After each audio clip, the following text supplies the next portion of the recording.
Hi guys, welcome to CYC. Today I want to talk about the environment that you live in essentially, and I want to give this as much gravitas as I can. And I know this is going to seem really simple because essentially where this video is going to end up is basically telling you to pack your gym bag the day before so that you're creating the environment that makes it easy for you to go to the gym the next day. That's the end result. But I want to give it the weight and gravity and for you to take your environment as seriously as I take mine. And I don't mean a singular environment, I mean multiple layers. Like this is you get filtered through a lot of environments. So let's begin. We'll start off, we'll zoom all the way out and we'll go to the level of country. If you live in a colder country, your pastimes are going to be more indoors. You're going to wear more clothes. Your fashion is going to be different. Your diet is going to be different, and that diet is going to affect your mood. And what your culture values is going to be slightly different. You can see like in Russia and stuff like that, your stoicism, your ability to endure the harsh weather and all of the rest has shaped that culture. And then you'll have different, so that's one level, and we'll return to that in a second. But then we also have the level of your workplace. What does your workplace promote? Like, what side of that does it bring out? Another one is like your friends. Like each friend will bring out a different part of you essentially, and your kind of core group will shape you in a certain shape. Same for your family. Like, what do they allow? What constraints do they put on you? How does that affect who you are? And there's more. I promise you, you can have this at the level of town. Your town will have a certain culture. Your county will have a certain culture. Like, go to Kerry, they love football. Go to Tipperary, you have massive county pride in that county. It's cool. You have different cultures, and even if you go against them, even if you reject the ideas that are promoted, it still shapes you. As in, like, you could have, so we can take this to the extreme, and we can say if you have like alcoholic parents or whatever, you're going to kind of go in one of two ways. Either you follow that pattern, or you are like staunchly against it because you saw how the difficulties and the traps that kind of lifestyle has. But that's one of two directions. The question was still the same. That question got asked of you because of your environment. So you didn't have the full spectrum, or the spectrum was constrained by your experience, even if you reject the experience. I hope that kind of makes sense. So I've talked a little bit fast, I apologize, and got a little bit excited. But environment is the easiest way to affect the machine that is you. It's the most tangible, it's the most just easy to identify the things. It's the easiest one to test out different ideas. You test this out. If it makes you do what you want yourself to do, then keep it. And if it doesn't, or if it has knock-on effects somewhere else, and it's somewhat mathematical, to be honest. And now, if you're skeptical about how much this affects you, like your environment affects you, you think that you are a sovereign individual, that I don't care who's around me. I'm going to be me. I'm unique. It's just like, I'm going to be me no matter what.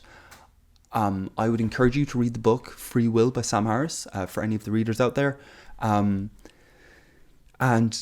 so maybe you can debate over the level, as in the amount that your environment affects you, but I don't think there's any denying that the environment affects you. And I hope we can all agree on that point. So for today's exercise, or for this focus on environment, I'm going to give you 6 questions. So question 1, what characteristics are specific to your country? So your country is going to have a lot of kind of stereotypes and stuff like that. If you're Irish like myself, you're going to be the leprechaun with the cool accent who likes potatoes, and who's really friendly all of the time. And while we may be friendly, and while we literally cannot drive past people without waving at them, and other little things like that. Look up Tommy Tiernan, he really digs into this, it's hilarious. There's characteristics there that will be unknown unknowns. such as, so if I stick with Ireland, Ireland's quite a small country and it's within Europe. So its sovereignty is some bit undermined, I would say. I'm not saying totally, I'm not trying to say it's a autocratic state or anything like that. I'm just trying to say that other countries have more effect within Europe because they have a bigger population and for many different reasons.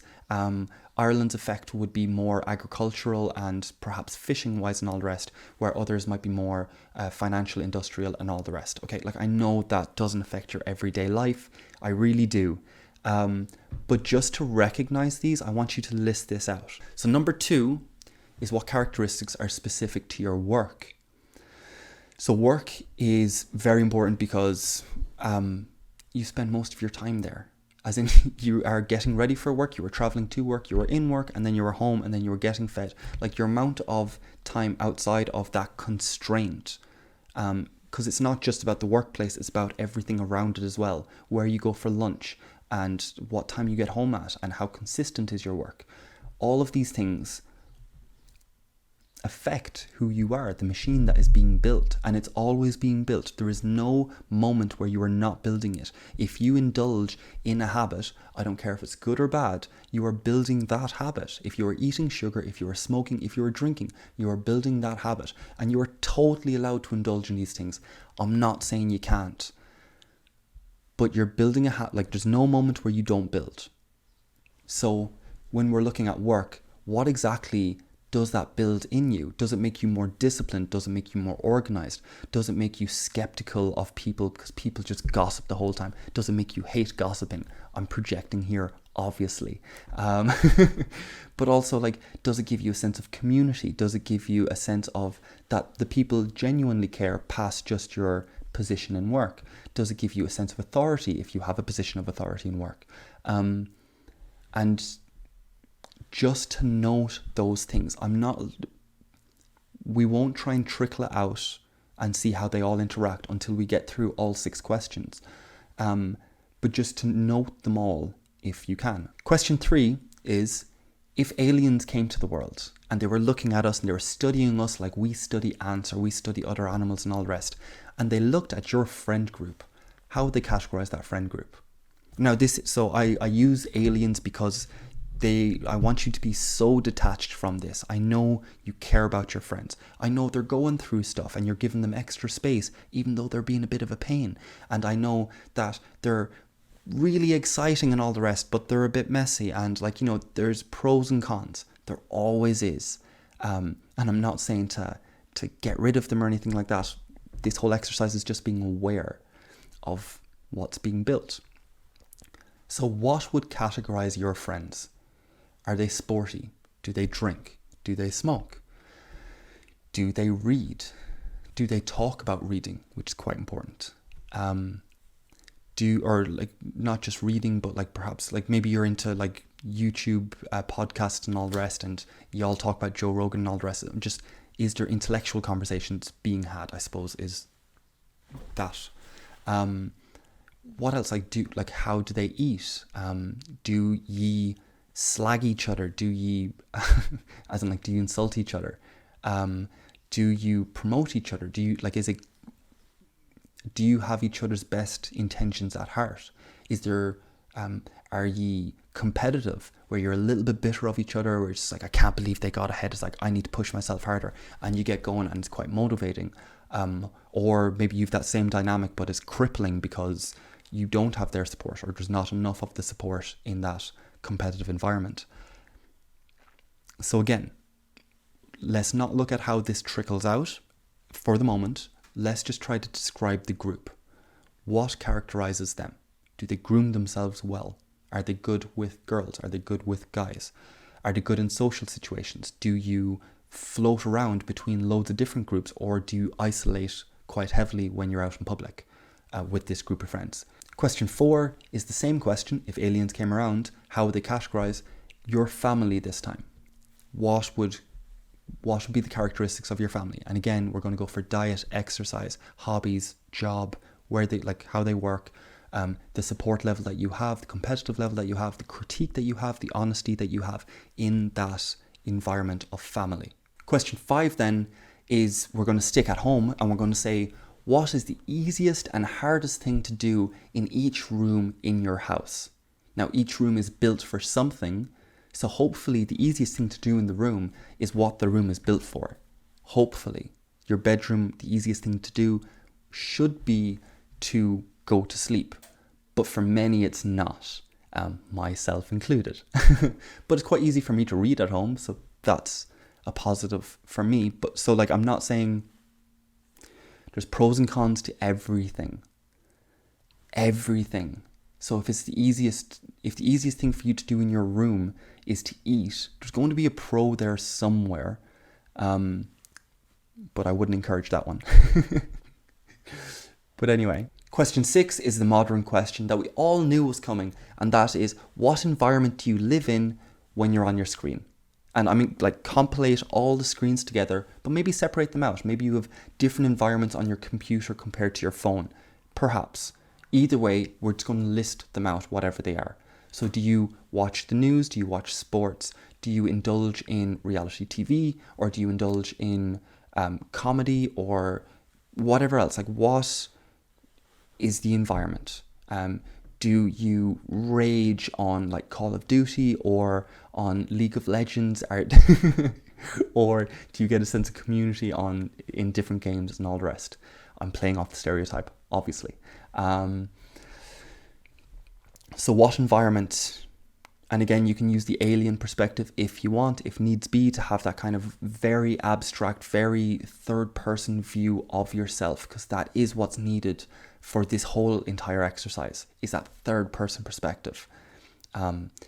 Because we're trying to treat you as the machine as a separate thing from you as your consciousness. So your consciousness is the alien here, and it's looking upon your life and the machine that's working and running on autopilot half the time, and that is indulging in impulses, and that is being pulled by discipline and structure and routine, and all the environments are pulling at you, and you're trying to have that third person perspective. Okay, let's stop repeating that. So honestly, if you are watching this video, pause it. Do the exercise. This isn't just to be listened to. None of these resiliency videos are just to be watched. I want you to actually do the exercise. So write it out. Once you have this list then, I want you to try and look at the interactions, the effects, the actual, the pressures that this whole list puts on you, and the constraints that it puts on you, and what it rewards and what it punishes, and everything else. Like, all together, how do each of these things kind of trickle out? Does your structure and routine at work kind of percolate into your home life, and does that work or not? Do you need like a hard kind of boundary between work and home, just for discipline, for example? That's kind of the stereotype, isn't it? But okay, so that is understanding your environment, and that is super important. Like, if you're trying to build yourself into something strong, something resilient, if you're trying to build yourself, as I've said, you're always building yourself. But if you're trying to consciously build what you want to be, that page is going to be immensely valuable. So that's the main exercise for today.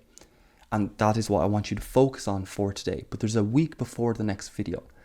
So one of the days, I also want you to kind of go back on these questions, and I want you to apply them to the past.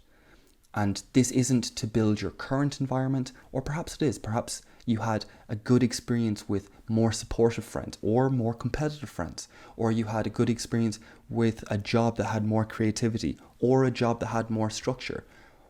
Whatever it is, like when you're looking through your past, maybe you're going to see extra things that you dropped off but you want to pick back up again. That's awesome. And let that, like, bring that forward, integrate that into your current environment if you can. But I also want you to look at your past environments as an exploration of just who you are, as in understanding yourself. As in school, when you were in school, there was certain pressures, there was a certain constraints on you that built you, like you responded to that environment in a specific way. And so like trying to list out, and I'm not just on about school, I'm on about the time you spent in school. So the friends you had there, the family, how the family was at that time, how your country was at that time, if that's relevant, because, and that is relevant. Like, don't underestimate the big picture stuff too. If you went to school and you came out of it just as the recession hit, as I did, that will have affected you. And understanding that you might be a bit more conservative with your money because of that, or you might be a bit more liberal with your money if you came out of school during the Celtic Tiger and all the rest. That's important to understand. That they are machines in you. That's a motor running that you need to be aware of, and you need to work with. So have it for school, have it for primary school if needs, have it for college. What was the environment in college? How nice was your home? Was each room fit for purpose? Were the friends fit for purpose? After college, when you got into the real world and you got smacked by that reality, what was the environment? If we're looking past, if you're currently at that stage, you'll have already addressed this. And if you're further in life, you'll have more stages here to kind of go through. But understanding the machines that you built in yourself for each environment in the past, while they may not be relevant anymore, or they may not...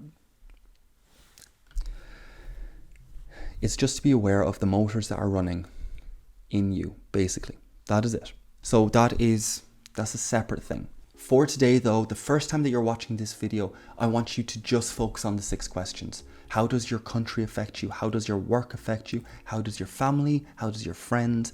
What else do we have on this? How does your room, each room, how does that affect you? And how does your screen time affect you? What environments do each of those put on you? What constraints? We've gone through it. So that's it for today. Just focus on those 6 for today. If you have time to return to it, focus on that extra exercise where you apply it to your past stages. And I think you will get great benefit from this. I hope you enjoyed the video. Thanks guys. I will see you again next Tuesday. Bye.